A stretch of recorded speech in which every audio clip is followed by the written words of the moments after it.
de 1920, na zona fisiográfica do norte goiano, nessas terras rodeadas por serras, já habitavam moradores vindos de outras regiões em busca de terras propícias para a plantação e criação de gado, como, por exemplo, o senhor Raimundo de Souza Barros, mais conhecido como Raimundão da Serra, Antônio da Serra, Vitor da Serra, Isidório Ribeiro Leite, Apolinário Ribeiro Leite, José Teixeira Reis e Manuel Sobrinho, Manezinho.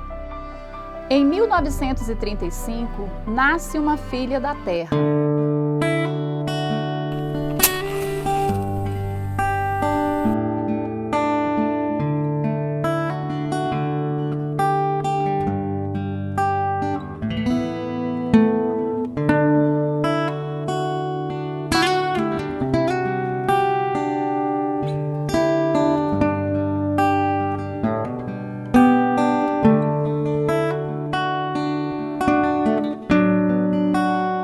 Eu nasci no município daqui. Nesse tempo era Ponta da Serra, Itaporã.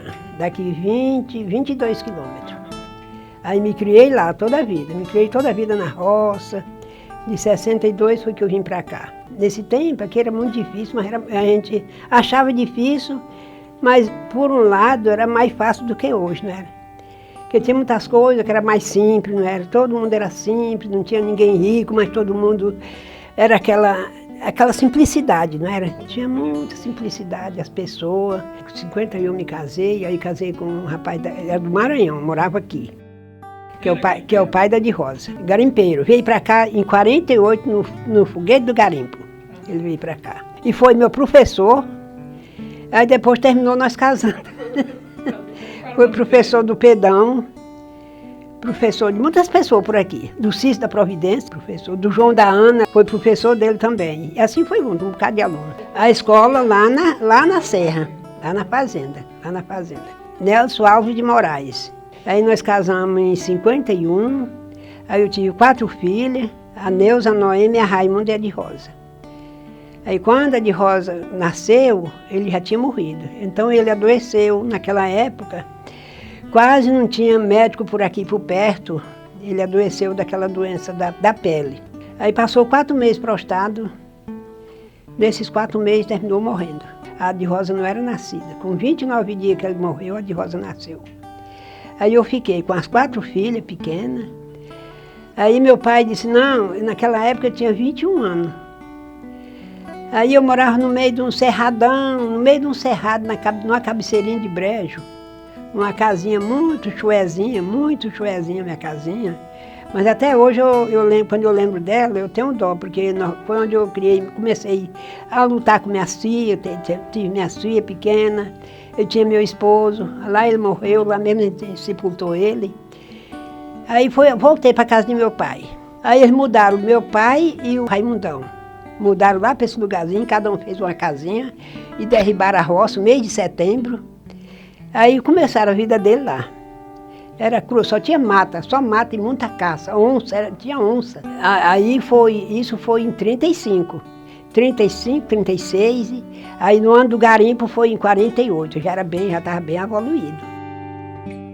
Em 1941 foi encontrada a primeira pedra de cristal. Foi o Isidoro Teixeira que, caçando, no buraco de tatu, ele achou uma pedra de cristal, no manchão velho. Aí começou a explorar. Aí começou a vir os garimpeiros. A pedra de cristal aqui, quem descobriu inicialmente foi o finado Isidoro Teixeira. O Isidoro Teixeira tinha a fazendinha dele, e bem ali onde tem aquelas casinhas ali, aquele setorzinho ali não tinha estrada daqueles pé velho de manga. Ali a estrada passava ali por baixo, né? Aí subia, saía ali no cemitério, né? Ali tinha um alto, um peba foi e cavou um buraco lá do pé da serra, né? E arrancou umas pedras. Pedrinha pequena, assim, 100 gramas, 200 gramas, naquele buraco, né? Tudo pedra lapidada assim. Numa época ele foi pro campo em cima de um animal campear, trazia um gado, né? Ele trouxe uma pedrona desse tamanho assim. Aí ele vinha com a pedra assim, pegada, mas é essa encapada, sabe? Aí ele entregou para a mãe. E essa época, ele tinha ido pegar umas nuvias para vender, um gado para vender, para comprar as nuvias de boiada. E nessa época ele não precisou nem de vender as vacas, vendeu a pedra de cristal e comprou as nuvias. Mas não tinha assim, essa formalidade assim, que era lapidado, né? Então ele ia indo para o campo e viu aquelas pedras daquele jeito. Aí ele pegou as pedrinhas e levou para casa, mostrando lá para a dona de novo. Aquela pedra muito bonita, e depois o rei Teixeira veio aí, não sei nem o que é isso não. Então, ele levou aquelas pedras para lá e ficou, né? Aí quando a gente foi, passando uns garimpeiros, de saco nas costas, não sei se era 3, era 4 garimpeiros, que vinha de 2 irmãos, pediu arranjo, arranjou lá na casa, né? Era na casa do Isidoro ali, né? E arrancharam, aí ele procurou, e os senhores vêm de onde? Nós vem do garimpo, de 2 irmãos. A gente cristalante, vem de 2 irmãos. E o que é isso? Nossa, é as pedras brilhosas, é igual um vidro um vidro branco. E eu vou mostrar aqui uma pedra para vocês, para saber se é dessa mesma, que é o cristal, né? Aí ele foi lá e pegou as pedras. Ixi, rapaz, é essa aqui mesmo. É onde você arranjou? Bem do outro lado daquele corpo. Aí dessa estrada que vocês fizeram ali, não tem a descida, não tem um tabocalzinho? Tem. Pois é ali que eu arranjei. Um pé cavou lá e arrancou essas pedras, eu não sabia nem o que era. Eu trouxe aqui, o povo que eu mostrar disse que era um sinal do fim do mundo, essas coisas assim, né? Aí, não, moço, esse aqui é o cristal. Nós vamos lá. Aí eles foram lá. Aí quando foi de tarde eles foram. Não, é aqui perto. Aí eles foram lá. Começaram a cavar, começaram a arrancar pedrinha pequena, né?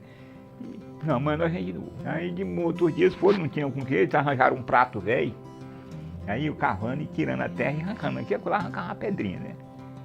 Não, aí nós vamos para Carolina. Nós não vamos nem cá. Nós em Carolina, a gente chega lá, nós vamos comprar as traias. Não, então fala o seguinte, vocês trazem uma traia para mim também. Nós traz. E assim fez. Eles foram embora, quando voltaram, trouxeram um picareta e uma pá para eles, né? Já em 1948, o auge da extração das pedras de cristais, surgiu a necessidade de dar um nome à região do garimpo. Colocou-se então o nome de Ponta da Serra.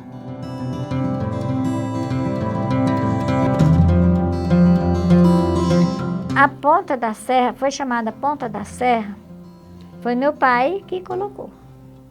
Aí, porque quando ele chegou de lá do Maranhão, disseram assim, onde é que tu fez a tua casa? Lá perto de uma ponta de serra, da Ponta da Serra. Fica da onde eu fiz minha casa, se enxerga a Ponta da Serra. Aí ficou chamando Ponta da Serra. Antigamente chamava que era Serra das Cordilheiras. Vai para as Cordilheiras. Já sabia, saiu do Maranhão, vem para as Cordilheiras, que era aqui, para essas terras aqui de muita serra. Era porque a Ponta da Serra, inclusive, ela está dentro da nossa terra. Você pode olhar aqui de Itaporã, que você vê a ponta da serra, do sentido Colmé ali, que você não vê o final da... Parece que ela acabou ali, né? A Ponta da Serra foi por aquilo ali, ó. Era dentro da nossa fazenda ali, né? É por isso que é o chamado Ponta da Serra. Aí foi o tempo que surgiu o garimpo. Quando surgiu o garimpo, moço do céu, ajuntou gente de todo lugar do mundo. Tinha gente daqui para Cibrazenha, era topado de gente, noite e dia sem parar. E deu muito garimpo, deu muito cristal. Deu muito cristal e as pessoas trabalharam muito e arrumaram. Muita gente enricou aqui, que arrumou tanto dinheiro que para almoçar, ele ia almoçar lá em Carolina de avião e voltava, almoçava lá e vinha para cá. Era desse jeito. O Juca Araújo, que era o nome dele, ele diz que teve pessoa que fazia cigarro com a nota de dinheiro. No tempo do garimpo aqui, deu muito dinheiro aqui, muita gente enricou. Mas o povo não souberam aproveitar. Os que eu conheci rico, morreu tudo pobre. Aí depois do garimpo, foi ficando, sabe, muita gente foi embora, mas foi virando a cidadezinha, foi virando povoadozinho. Aí foi crescendo de pouco a pouco, ficou algumas pessoas, e outros já vinham, os que uma vez nunca nem moraram aqui. Aí quando foi acabando o garimpo, foram morando as pessoas. foram situando, vindo mais gente, situando. Itaporã é uma cidade, era um povoado, né? Que para dar acesso a ele era por carreiro, trieiro, né? Falado. E inclusive as nossas ruas são tudo cheias de curvas, porque era obedecendo aqueles trieiros, os carreiros, né? Então por isso que nossa cidade é um pouco cheia de curvas, né? Mas isso é importante para nós temos história para contar, né? Que foi criada e não mudou os preceitos, se continuou no nível que era, né? Na antiguidade, né? Meu pai não era garimpeiro, era faisqueiro. Faisqueiro eram vários nessa época, que tinham vários faisqueiros que compravam o cristal dos garimpeiros. Compravam ele no escuro, na escura, sabe? Pegava aí, tinha aquele tanto de cristal, de pedra, aí eles botavam tanto. Aí eles compravam aquele cristal na bruta. Aí tinha um tal de um porolode. Porolode era um escritório. Um quarto escuro com um motor e uma lâmpada que eles colocavam. Na casa do meu pai tinha um quarto com esse escritório. Então, colocavam uma lâmpada para dar um foco, um negócio assim na parede. E lá eles pegavam o cristal e iam olhando naquele negócio e quebrando. Até ele ficar limpinho igual esse aí, ó. Aí eles vendiam Cristalândia, que eu me lembro só em Cristalândia, que era o lugar que eu tenho certeza que meu pai levava para vender lá em Cristalândia. Muito cristal num lugar, aí chamava manchão, que surgiu um manchão de cristal. Aí o povo ajuntava naquele manchão para trabalhar. Aí depois surgiu o manchão do cabelo. Esse do cabelo deu muito, eu me lembro demais que deu muito cristal e era só cristal grande. Mas que tem que bamburrava. O senhor Zuca ali, ele foi um garimpeiro, ele era pobre, não tinha nada. Aí ele trabalhava no piquezeiro. Aí quando deu uma chuva de tempestade, né? Aí ele deu um palpite de andar lá num morro. Aí Deus deu um dom para ele que só furava em riba. Aí descobriu o garimpo da barreira ali, ele arrancou uma pedra que ficou milionário, né? Naquela época que milionário uma vez, era coisa histórica, né? Os garimpeiros que vieram e tinham esperança de bamburro, ou seja, de encontrar uma fortuna no cristal e retornar à sua terra como rico. A riqueza da época, numa pessoa solteira, numa pessoa, seria um relógio, um revólver 38, uma cartucheira amarela de bala, um animal bonito, arriado, que fosse um cavalo, que fosse uma mula, para ele voltar e, chegando na sua terra, dar uma rajada, mostrando que estava chegando um rico. A riqueza da época era mostrada principalmente pelo cavalo, principalmente pela mula arriada. Teve muitos garimpeiros que bamburraram e um dos que se destacaram foi o Zuca. Chegava a lavar o cristal da cátedra dele com a bebida mais cara da época, que era o ganso, que era outras bebidas que eu ouvia só falar, né? Mas tinha o ganso e o ferro-quina. Então essas bebidas vinham normalmente de avião. A pista muito pequena e feita a picareta, mas o movimento de avião era intenso. De Araguacema, de Piquezeiro, o próprio Longo Vieira tinha avião e era piloto. Descobriam uma pedra tão grandiosa que ele mandava buscar o cristal, a bebida em Carolina, de avião, para lavar. Garimpo produziu muito cristal, bem aqui mesmo, nessa serra aqui da Bandeirinha, deu muito cristal, ali no Morro do Cabelo, deu muito cristal ali. Gente enricou. Aí nessa época que tinha esse garimpo aqui, que eu descobri, tinha um garimpo em Cristalândia, né? O pessoal vinha de lá, comprar cristal aqui montado de burro, vinha de lá para aqui montado de burro, porque não tinha outro transporte, né? Aí pegou, chegar mais gente, aí foi desenvolvendo, mas aqui, o movimento daqui era coco babaçu. Era a renda que tinha aqui em Itaporã. Fora a roça, né? E o povo aqui plantou muito arroz, e essa isala aí tinha muita lavoura de arroz. Vinha os caminhões de Anápolis comprar arroz aqui, passava 2 dias para chegar na Belém, Brasília, atolava aí nesse trechinho aqui, 36 quilômetros, mas passava aí de um dia para outro aqui. E o babaçu, na época do babaçu, no verão, o povo mudava era para as matas. Fazia festa, fim de semana. Tinha pessoas assim que quebrava 10 quilos de coco num dia. A Véia Madalena, minha, que era mãe do compadre Pedro, um cunhado meu, ela quebrava 10 quilos todo dia de coco. Pesadinho, já tinha base. Aí então ficava o povo tudinho nas matas. Você não via a gente quase no meio da semana, não. E a maioria dos povos também era lavrador, os homens, né? Ficaram na roça, vinha para a rua, fim de semana. Nós quebrava era quase uma carga de coco por dia. Nós fazíamos aqueles montão de coco e botava gente para trocava dia. E aí rodeava aquele montão de coco, o menino ia quebrar. Quando era de tardinha, cada calo tinha uma lata quebrada. Vendia base, quando não vendia base, tirava óleo até para temperar também. Ixi, Maria, era alegria. Asa Branca morreu ontem, e ontem mesmo se enterrou. Na cova de Asa Branca nasceu um pé de fulô. Na época, havia grandes dificuldades relacionadas à saúde, educação, transporte e outras. Todo ano eles preparavam uma tropa de animal, um bocadão de animal. Ele, o Raimundão, o Vitor da Santa Cruz, o povo lá da Providência, que era os mais velhos, né, os cabeças, preparava aquela tropa e buscava sal lá no balsa, que passava um ano. Com um ano eles iam comprar sal de novo, lá no balsa. A saúde aqui era... Só que o pessoal tinha mais saúde do que hoje. Tinha mais saúde que hoje, mas era muito difícil. Adoecia por lá mesmo, ficava por em casa mesmo. Era só remédio do mato, era purgante. A gente ia lá em Conceição, Pedro Afonso também, a gente ia no Pedro Afonso.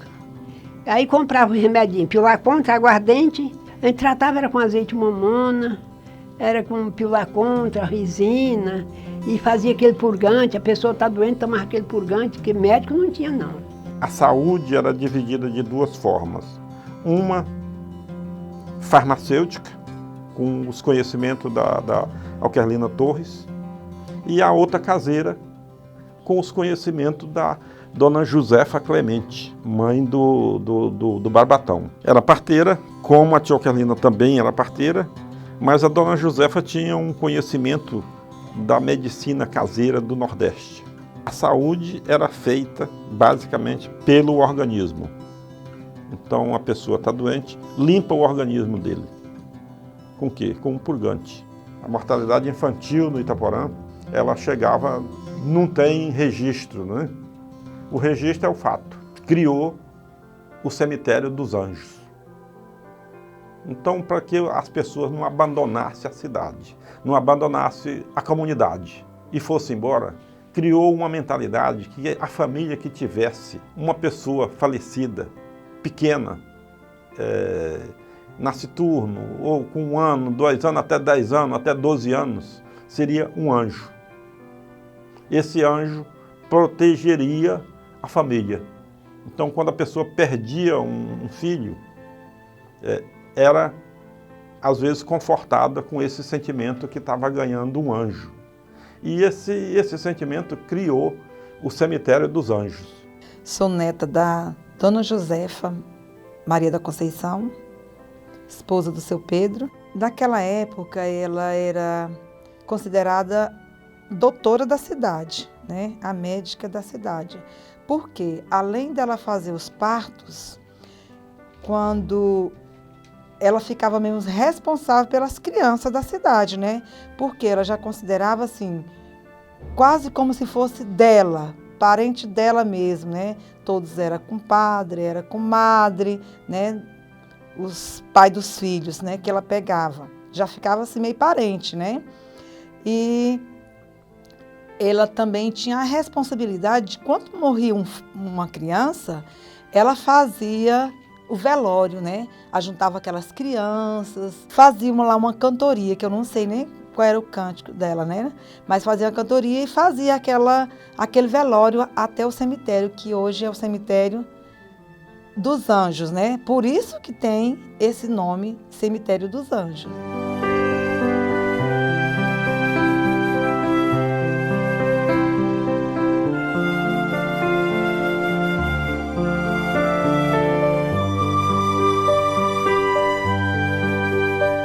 Meu pai, junto com a primeira professora daqui, que era a Oquerlina Torres Santos, eles dois atuavam como médico, faziam cirurgia, né, gente que tinha vez que gente que ia baleado e eles se arriscavam porque aqui só tinha médico em Pedro Afonso e em Porto Nacional.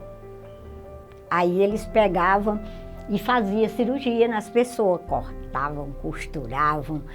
Ele e a afinada Oquerlina. Ele tinha farmácia, tinha um comércio, armazém, loja e farmácia. Ah, quando a gente adoecia, tinha que curar com remédio do mato. Só se fosse uma doença pesada que aí saía para longe. Porque aqui não tinha médico. Eu um dia precisei de um médico, eu não morava na roça, precisei de um médico, foi de cavalo até na colmeia. Naquele tempo não vendia nada, não vendia saco de arroz, porque não tinha comprador, não tinha estrado para tirar nada, né? Quando você vendia algum tempo, tinha que limpar arroz no pilão e levar para a cidade para vender alguma quarta de arroz. 40 litros a quarta de arroz, né? Não, naquele tempo, nós passamos uns tempos aqui, meu pai botou nós aqui no dia, né? Mas era uma professora só, lecionava para 100 alunos. No colégio bem aqui, esse colégio é bem aqui, ainda estudei uns tempos aí, fiquei uns tempos. Mas era só para ficar mesmo morando aqui. Nós morávamos uma tia minha bem lá junto daquela rua onde eu falei que morava o velho Zé Teixeira, era uma tia nossa. Nós morávamos mais ela lá. Aí tinha dia que não tomava nem lição dos meninos, porque era gente, aluno demais. Aqueles alunos mais adiantados recebiam a lição daqueles, e ajudavam, assim. Mas era bom, negócio de 5 de setembro, tinha 15 de novembro, tudo era bom, né? Naquela época botava o menino para rezar, dia de sábado tinha um catecismo. A transportadora era uma tropa de burro, cavalo não aguentava, era burro e mula, para fazer esse trajeto da Ponta da Serra à Panela de Ferro. A transportadora de Seu Josias era ia o dono da tropa indo e vindo para economizar e para aumentar o volume de transporte da mercadoria transportada, ia a pé. O Seu Josias com uma tropa de burro que não era grande, ele e o irmão dele, Moisés, fazia esse transporte daqui para a Panela de Ferro.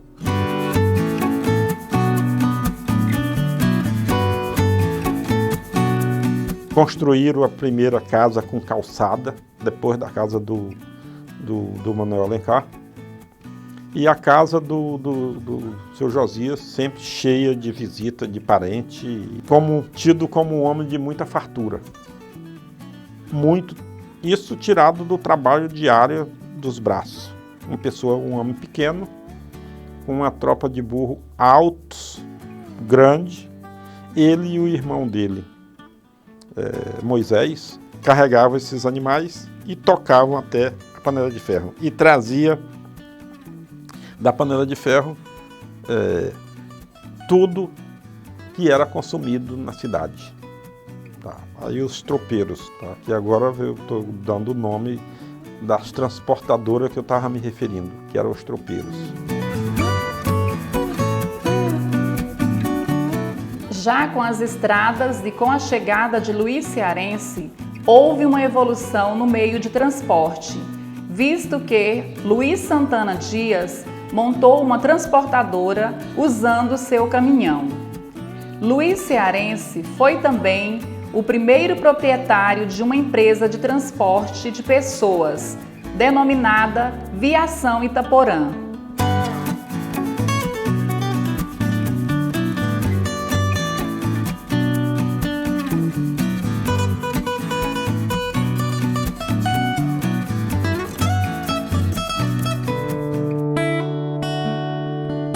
Tinha um colégio, só tinha uma sala e o lugar do professor morar e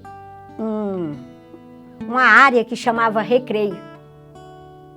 Aí a gente, toda a classe era multisseriada. Tinha desde a primeira série até a quarta série, tudo junto. E o professor era só um também. só um professor que dava aula. Agora o professor fazia assim, aqueles alunos mais inteligentes, ele botava para ajudar. Quando ele terminava o dever dele e tudo, aí ele botava aquele aluno para ajudar. Inclusive o compadre Carlos foi auxiliar, a Maria do Carmo Dorozinho foi auxiliar, um senhor de Djalma, que o pai, que morou aqui muitos anos também, o pai dele, que foi uma das pessoas que bamburrou na época do garimpo. E o Djalma estudava em Carolina, fez a 4ª série aqui e foi para Carolina. E o pai dele bamburrou, aí ele vinha para cá, nas férias, era de avião, e tinha o bar Turuna, que era do pai dele. Ali era tudo bar Turuna, era um salãozão enorme de fazer festa. Todo sábado aqui tinha festa, e aqui direto era de festa. Festa boa, tocador de sanfona morava bem aqui perto, era só chamar. Bem tinha um Baturuna de Pedro Alencar, bem aqui onde mora o Zeca da Calota. Era todo sábado, era festa. Nós estávamos dentro e não tinha confusão nenhuma, todo mundo brincava aí, tudo na boa. E no sertão? O sertão não faltava festa no sertão não, dia de sábado não. E era só festa boa mesmo. Era difícil. De primeiro, não tinha negócio de médico, não tinha nem estrada, ninguém não via nem carro aqui nessa região. Quando um adoecia, a gente era de ter o remédio, ir em casa, para quando adoecer um, dar o remédio. Era beber remédio de mato, todo mundo tinha seus plantinhos para fazer chá.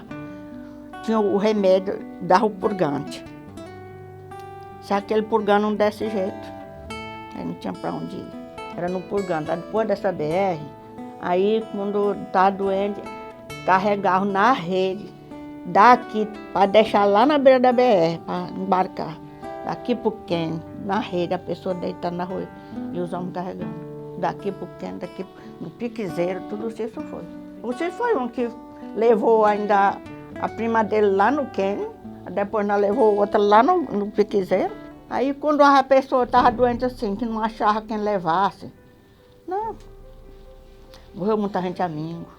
Quando achava um professor, a gente pagava ele, botava dentro de casa, por menino. Quando a gente achava um professor. Então, começou a ter, nesse tempo que eu estava estudando lá, na Serra, já começou aqui, já tinha a escola aqui. Mas como eu não tinha jeito de ouvir, eu estudei lá na Serra, porque era a casa do meu tio, lá eu fiquei lá. Mas não vim para cá porque aqui eu não tinha onde ficar, eu não tinha pai, eu não tinha mãe, fui criada assim, sem pai e sem mãe. Então aqui não tinha, só tinha professor, só tinha até o 4º ano naquele tempo, 4ª série era a série, só tinha até a 4ª série. E aí eles queriam criar a 5ª a 8ª série. Então não tinha professor, só tinha uma professora com magistério, que era a Maria de Jesus. Aí para criar a 5ª série tinha que ter outros professores. Então me trouxeram para cá. Tinha aquela escola ali, já tinha aquela escola. Aqui já tinha, só que professor com magistério só tinha a Maria de Jesus. Não tinha material nenhum, a não ser aqueles livrozinhos, mas praticamente muito pobre mesmo, não tinha nada, nem um mimeógrafo, né? Não tinha. Logo eu cheguei, eu já comecei 5ª série, né? Então aquilo ali para eles era uma novidade, né? Quando foi para começar, foi eu, a Marcina, ela é de Colinas, né? A Edileuza, que é de Miracema, a de Jesus, que é essa pessoa que eu falei, que é uma pessoa assim, que eu gostaria assim, que fosse citada, porque foi assim, primeira pessoa mesmo assim, que enfrentou muita dificuldade, né? E eu entrei no ginásio em 1970, foi a 1ª série, e cheguei à faculdade sem repetir um ano, até para surpresa de muita gente aqui no Itaporã, inclusive do meu irmão e do meu pai. Eu entrei numa universidade federal, que foi a Universidade Federal do Pará. No tempo, único curso de direito que tinha em Belém, que tinha no Pará. Eu saí da Cangaia do Jumento, fui o único, no tempo, o primeiro de Itaporã a entrar numa universidade federal. Nós íamos buscar salo para comer e pagar de comer lá em Balsa. Em 48 eu vim de lá de a pé, calçado naquela percata. Você sabe, desculpa por falar, aquela salgabunda que joga terra no pescoço aqui, daquelas, né? Ia calçado naquelas, de lá para cá. Eu ia montado no meio da cangaia e vinha de a pé, bocando o burro com a cara. Aí uma época mesmo nós deixou, o padrasto de meu pai deixou 6 sacos de sal lá em Filadélfia, que o burro cansou. Aí vinha-me embora. Quando estava assim com 2 meses, fomos buscar esse sal lá. 6 sacos de sal. Buscar de burro, ia montado e vim de pé. Eu lembro do dia, foi até no tempo Longo Vieira, trouxe um. Chegaram com esse carro aí cantando o hino nacional, cantando na frente um bocado de mulher. Isso tem muitos anos, né? Veio daqui do rumo da Cormel, a gente cortou nos tocos na frente e o carro atrás andando. E eu fui criado ainda no tempo que carregava tudo, era no animal. Esse Coito Magalhães aqui, moça, era R$2 todo mês no verão. Levava rapadura, meu pai nós tínhamos tropa de carregar rapadura. Ele pagava para pisar arroz que ninguém não vendia, só vendia arroz limpo. Levava para a cidade e vendia. A partir daí, surgiu a necessidade de organizar o governo em Ponta da Serra, que na época era distrito de Araguacema. Durante este período, ocorreram conflitos para a determinação de quem iria governar.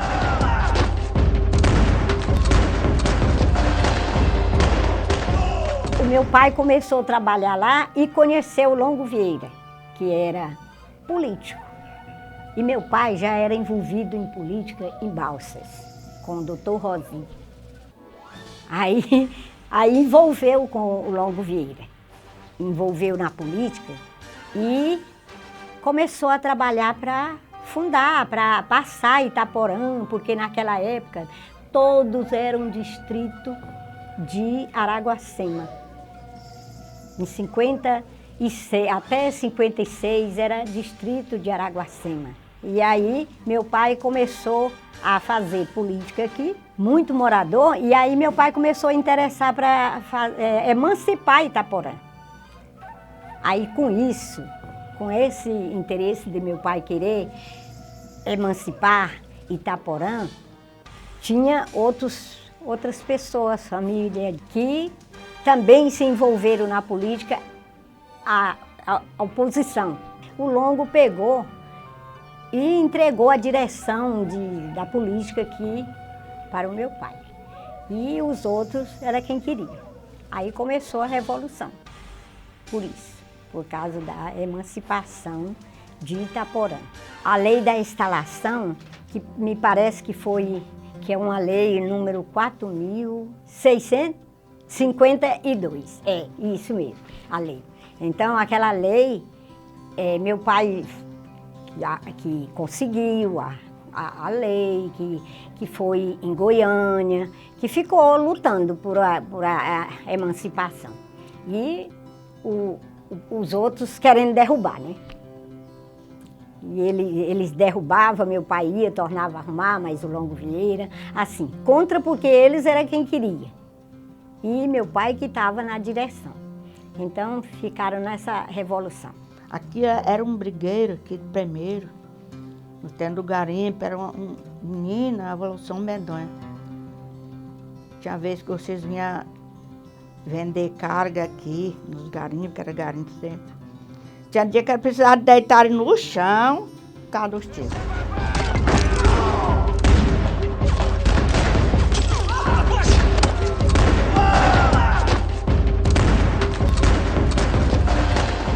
Eles queriam que saísse eles que fossem os representantes. E o Leonardo, ele era um cara que tinha um entendimento de dar um remédio para uma pessoa, aplicar uma injeção, que era uma coisa que era até difícil, mas existia. E ele tinha aquela influência. E os outros só queriam, era para vir um deputado, para aprovar, que era para fazer essa ata aí, né? Aí, quando chegou, já um outro povo tinha uma agressividade, né? Um quadrilho de gente mesmo. Então aí chegou aí. Não, O Leonardo aqui, ele não é representante aqui. Nós vamos matar ele. Ele não vai ser representante. Aí quando chegou, foi o dia que era para fazer esse processo aí, da ata, né? Eles juntaram 50 homens. O aeroporto era bem ali, no Cibrazen, né? Aí juntaram aquele grupo de homens e foram esperar esses deputados lá. Isso tinha gente demais, ali na casa do Leonardo, demais. Aí tinha um senhor, João do Cristino. Ele, naquela época era só o cavalo que tinha. Já andava carro, já tinha andado carro aqui, mas é pouco, né? Aí quando ele chegou, tinha um senhor Abelnério, tinha um cavalão,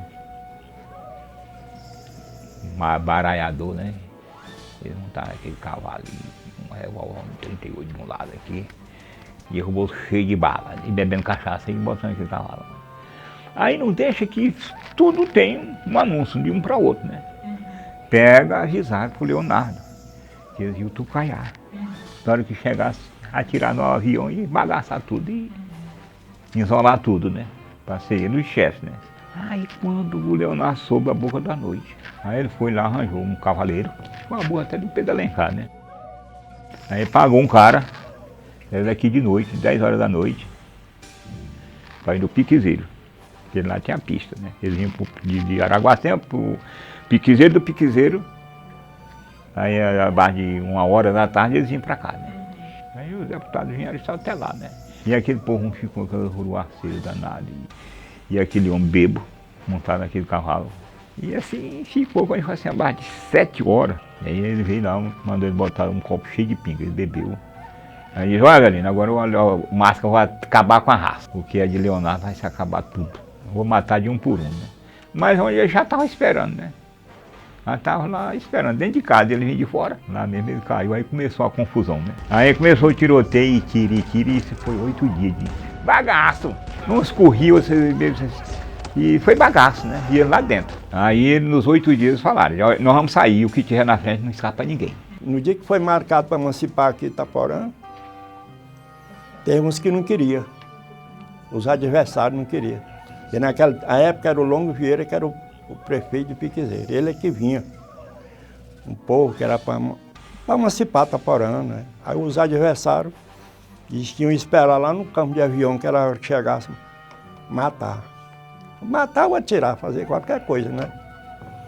Aí já estava convidado, meu sogro que era o chefe, tinha convidado o povo para emancipação e para uma festa à noite, né?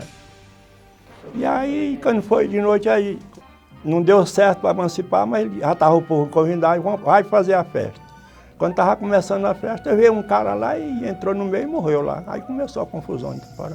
Eu era muito pequeno, tinha 4 anos, e tinha um senhor chamado Massimiano, que morava ao lado da nossa família, lá, sempre na fazenda, né? E naquele dia aconteceu uma tragédia, porque a polícia estava chegando. Eu me lembro do seu Massimiano pegar a gente, 4 pessoas, ele era um homem muito forte, jogava no pescoço, nos braços e nas costas, e saiu carregando o povo, correndo com medo. Isso foi muito marcante na minha vida, é uma coisa que eu lembro, assim, com certeza. Eu tinha 4 anos, mas me lembro. Tinha muita gente do lado do finado, Alencar, que ele botou para ir com trincheira para lá. Era para matar, se descesse era para matar. Aí, ele de manhã, bem cedo, chamou o Firmino bem junto da cerca, que a divisa era só uma cerca assim, e falou, tu tira tua mulher que tá grávida, e tua mãe, tua avó, vai embora, sai pro Campo Alegre lá contar teu cunhado, porque aqui vai acabar tudo. Aqui você tá entre a pedra e o fuzil. Ali de Leonardo não vai ficar nem as galinhas. Não é para ficar nem as galinhas. Eu escutei ele falar. Aí o Firmino foi pegar os animais cedo na quinta e botou as cargas arriba e nós fomos parar no Campo Alegre. Eu me dei um frio tão grande que meu filho morreu na barriga. Tá com 8 meses. Eu cheguei lá e ia num frio, mas era do medo. É o medo que me atacou, a criança morrendo e eu com aquele frio tremendo assim. Ela foi ajudar eu a descer do cavalo, que eu não estava dando conta. Aí no outro dia, meu neném nasceu morto. Até as unhas estavam pretas. Então foi do susto que a criança morreu. muito triste. Aí nós ficamos para lá, nós passamos foi muito tempo sem pisar aqui. Somente em 1963 foi criada a Lei 4.652, de 8 de outubro de 1963, instalada em 1º de janeiro de 1964. Após a criação da lei, Ponta da Serra passou a chamar-se Itaporã de Goiás, que em tupi-guarani significa Ita, pedra, Porã, bonita. E os habitantes nascidos aqui passaram a ser conhecidos como itaporanenses. Nesse mesmo período foi quando Itaporã de Goiás teve seu primeiro prefeito nomeado, o senhor Domingos Batista de Oliveira, que governou entre 17 de março de 1964 a 9 de fevereiro de 1965. Na época não havia vereadores. O segundo prefeito nomeado foi o senhor Alonso Cortez Nunes, que governou de 10 de fevereiro de 1965 a 31 de janeiro de 1966. Mas eles nunca desistiram, até que conseguiram a emancipação. Já depois de toda a Revolução, tinha instalado já o município, mas não tinha emancipado, né? Aí emanciparam em 1963. Foi a emancipação no dia 8 de outubro de 1963. E a primeira rua que fizeram assim as casas meio alinhada, como que era a rua, foi a primeira pensão, era do Aníbal. Aí daqui para lá foi tendo as casas feitas as filas, até chegar lá no final. Aí virava aquelas casas, longe uma da outra. Aí outro chegava, já queria fazer ali e ali, e era assim. Ali na Praça Largo do Carmo, ali era a Praça do Pé de Cedro. Ali tinha 3 pés de cedro e foi conservado. As pessoas vinham de Tupiratins vender carne de sol, vender peixe, vender carne de porco, muitas coisas que eles traziam de lá. Aqui tudo era na tropa. Se fosse para sair para Pedro Afonso vender cereais, os homens matavam as caças, arrumavam muita pele de caça, fazia aquelas cargas, ia tudo vender em Pedro Afonso. Era só, não tinha cidade daqui para lá, não. Sempre ele falava que era muito gratificante ele ter a assinatura dele na ata de criação do município, sabe? Sempre ele falava isso para nós. E quando eu trabalhava na Câmara, que ele dizia: tu já viu minha assinatura lá, meu filho? Já. Eu até tirei cópia, levei para ele ver.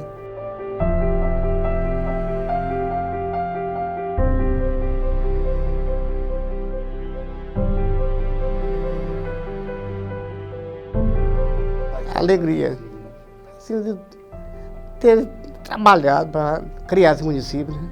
É gratificante. Já o primeiro prefeito eleito foi o senhor Raimundo Rodrigues Coimbra, tendo como vice o senhor Joaquim Freitas da Silva, que tomou posse em 1º de janeiro de 1966. Os primeiros vereadores foram Inácia Souza Silva, Abdias Bispo de Souza, Ananias Pereira dos Santos, Cícero Ribeiro Leite e Antônio Vieira Dias. A energia chegou em um dos governos do Raimundo Coimbra, trazendo um motor, um grupo gerador pequeno, e que esse grupo gerador fornecia energia para a cidade, para a rua. Não tinha energia nas casas. Aí depois, no 2º, 3º ano, que começou a fazer as redes de energia. Até porque ninguém tinha necessidade de energia. A energia que eu preciso, o quê? Eu tenho minha lamparina, eu tenho meu candeeiro. Esses outros consumidores de energia não existia, ninguém conhecia o ventilador. Geladeira era coisa de comercial. Geladeira a mentalidade de geladeira era um comércio, era um grande bar. Aí era o motor, aí quando a gente pensava que não apagava tudo, aí saía aí quebrando as unhas no escuro. Ai, é lembrança feia. É porque não tinha energia e era tocada a motor. Quando o motor pifava, aí saía todo mundo fechando o colégio tudo no escuro, iluminando com lanterna, para poder fechar, poder ir embora. O festejo de mês de maio era 31 dias. Do dia 1º ao dia 31, cada noite era de uma família. Aquela família tinha que mostrar que estava presente, pela quantidade de foguetes que saltava. Aí só escutava os foguetes, hoje é a noite do Antônio Vermelho. Tinha barraca, e as barracas eram vendidas, as coisas produzidas, o bolo cacete, a broa, o Adilino Vaz, que era o tocador. Ele tinha uma barraca, ele mesmo produzia um bolo muito gostoso que ele chamava de broinha. Então a broinha do Adilino era famosa. E nessas barracas vendiam inclusive tecido. Não tinha essas roupas que se veste hoje, que quando começou a chegar aqui chamava roupa de carregação. Era a camisa, a calça pronta. Não, era tudo feito sob medida. O alfaiate não dava conta de fazer as encomendas no tempo das festas, eram poucos alfaiates. Aí depois veio o Raimundo Alfaiate, depois veio o Bastim. O alfaiate que segurou por muito tempo foi a Elza, que era a mulher do Agnello, e depois o Agnello morreu e ela se casou com o Nonato Barbatão. Ensinou muita gente essa profissão de alfaiate, inclusive a minha avó, irmã da Alquervina, era alfaiate. Tinha a praça do Largo do Carmo, né, que ganhou esse nome, que era a Praça dos Pés de Cedro. Ele tinha uma moita de pé de cedro e que ele deu o nome à praça. A cidade era muito pequena, as casas eram poucas, e tinha muita casa de paia, e mato era rodeando o Itaporã todo. A rua onde o pessoal passeava, no meu tempo era a Rua Nova, que hoje é Rua da Matriz. Era a elite, era a rua onde as moças bonitas iam exibir seus vestidos novos, passeando no domingo à tarde na Rua Nova. A Maria Coimbra sempre foi uma pessoa assim, muito voltada para o comunitário. E ela morava na Rua Nova e ela promovia muito movimento, então muita festa. Em seguida, a casa da Dona Maria tinha o Chico Vieira, outro que era como festivo todo final de semana. Aí essa rua era muito movimentada, a Rua Nova, Rua da Matriz. Com o crescimento da população e com a predominância da religião católica, sentiu-se a necessidade de construir a igreja matriz. A igreja, a Santa Nossa Senhora das Graças, foi a minha avó também que sugeriu que fosse a Nossa Senhora das Graças, a padroeira da cidade. Que não tinha a igreja, a construção da igreja, a primeira igreja foi a minha avó quem... Através do meu avô, foram eles que fizeram os adobos, a comunidade, né? Com a ajuda do meu avô, eles fizeram os adobos e fizeram as primeiras construção da igreja, foram eles. Aí eles trouxeram uma imagem e o Monsenhor lá de Conceição do Araguaia veio trazer foi amontada a cavalo. E aí eles foram acompanhar eles, né, numa parte da estrada aí, para receber, tá, o padre. Era tudo muito simples, inclusive a forma de celebrar a missa era diferente. Naquela época eles celebravam a missa, o padre ficava de costa para o público, né? De frente para a imagem, né? De costa para para o público, mas tudo muito simples, tudo, como eu te falei, feito um adobo, né?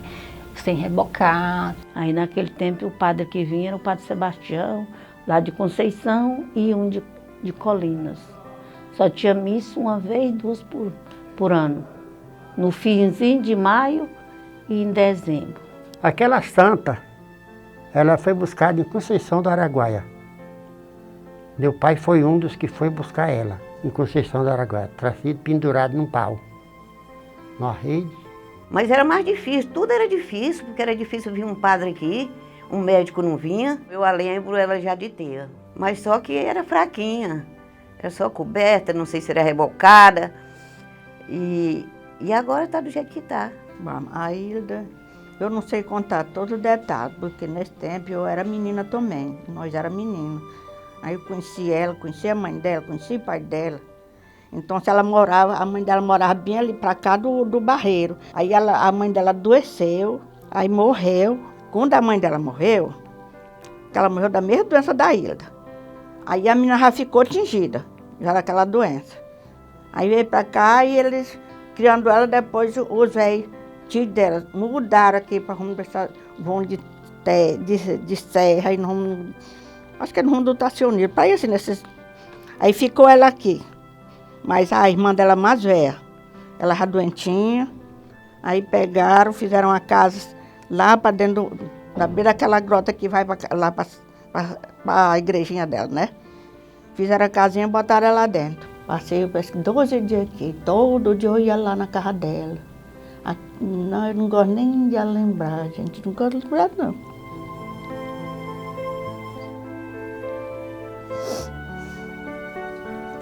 Já viu o sofrimento dela, que sozinha, notícia, amanhecia.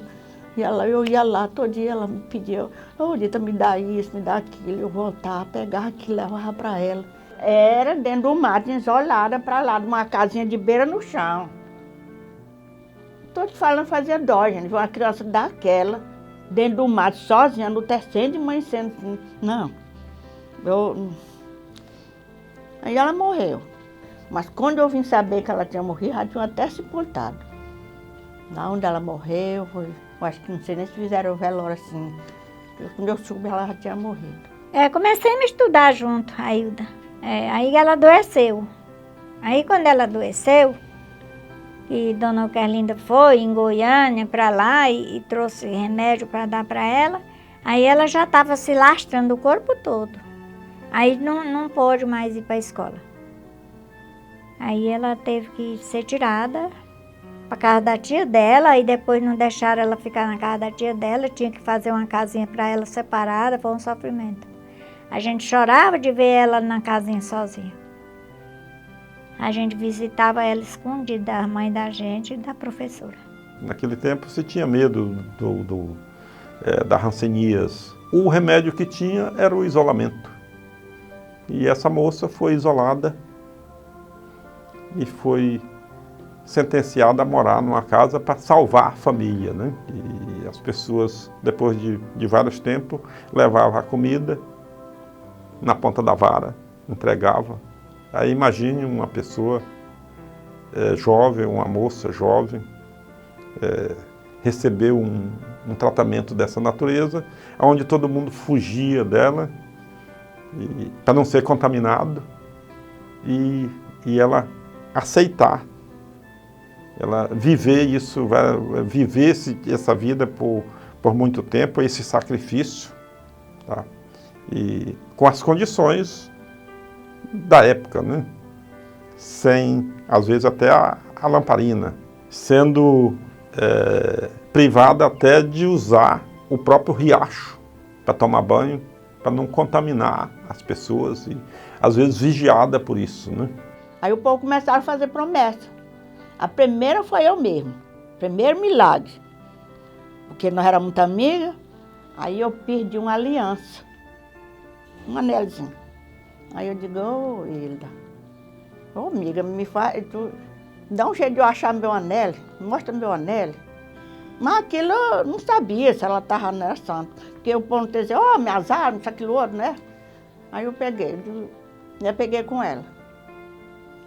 Eu já estava tinha mais de semana que eu tinha perdido aquele anel. Já tinha barriga de carro, tinha feito tudo. Aí de noite eu tentei na rede e falei isso para ela.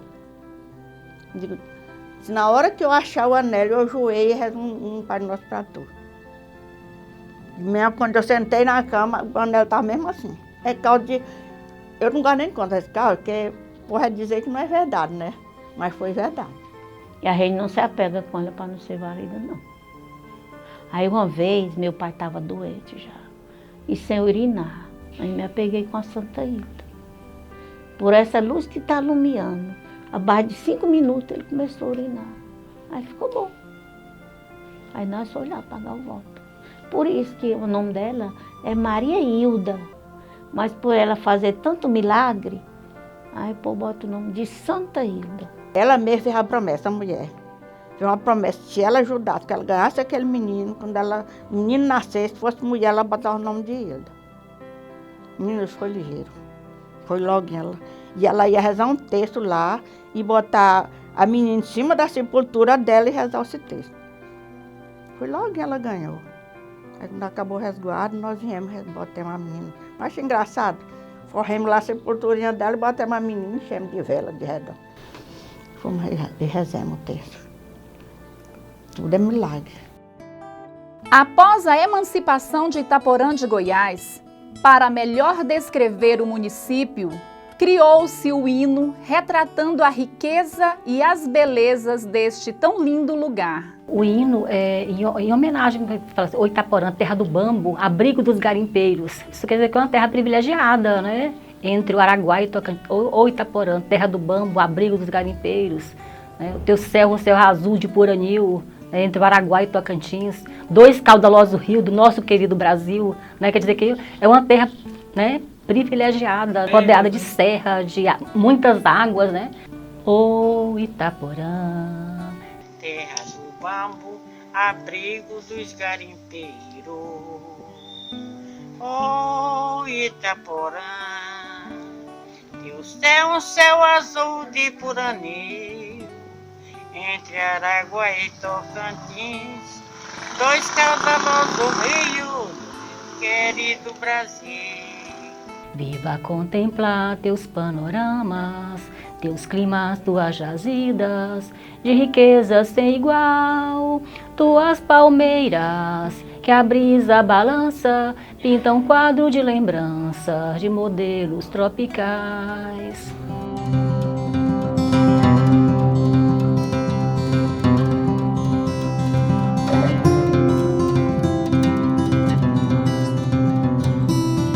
Itaporã possui uma cultura mista, pois recebeu imigrantes advindos de outros estados como Maranhão, Piauí, Ceará, Bahia, entre outros. Meu pai é Arcelino Pereira da Silva. Nós viemos no ano de 68, viemos do Nordeste, do estado do Piauí. Naquela época, quando nós viemos para cá, era uma dificuldade muito grande, né, que a gente saía à procura de vidas melhores, né? Naquele tempo era Goiás, e era uma região muito boa. Nós viemos por grandes informações de pessoas que já tinham vindo para cá, e aí meu pai veio também para cá. Quando nós chegamos para cá foi muito difícil. Inclusive o primeiro prefeito da época que nós conhecemos foi o Raimundo Coimbra. Aí ele, como o Raimundo Coimbra era do Piauí também, teve muito interesse de ter conhecimento com meu pai, porque era piauiense também. E ele já se deu de amigo com meu pai e já foi dando todo apoio para ele. Aqui, quando nós chegamos para cá, na verdade, a rua que tinha era aquela ali da Rua Maranhão, a Matriz, até a Rua da Matriz. E aí tinha alguma casa assim esparramada, longe, e o mais era só mato. Com a divisão do estado de Goiás, em 5 de outubro de 1988... E falando ao Brasil, declaro promulgada o documento da liberdade, da dignidade, da democracia, da justiça social do Brasil. Itaporã de Goiás, que fica na região norte do estado, passou a se chamar Itaporã do Tocantins.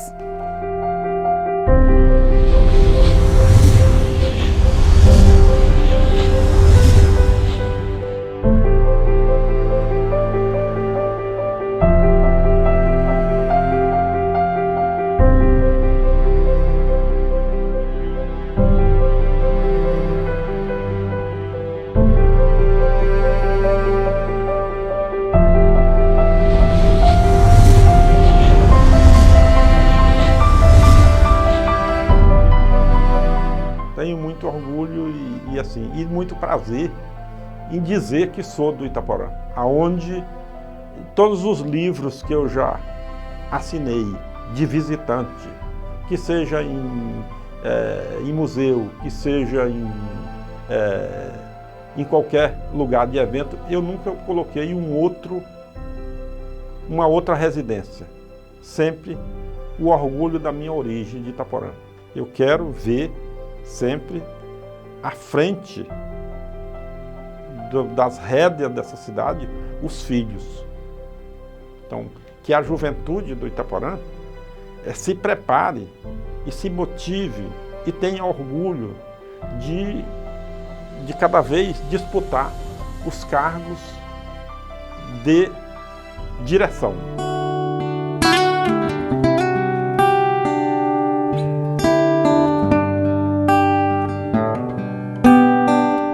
Itaporã do Tocantins surgiu com a exploração da pedra de cristal, atraindo novas pessoas para a região.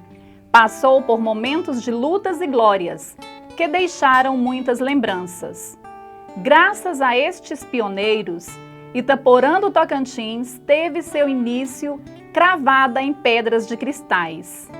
De Ponta da Serra a Itaporã, esta pedra bonita do Tocantins, cidade linda, rodeada por serras e palmeiras, rios e riachos de águas cristalinas, de pessoas hospitaleiras e que tem sempre lembranças para contar. Este é nosso pedacinho de chão, nossa querida Itaporã do Tocantins. Nós somos esta história.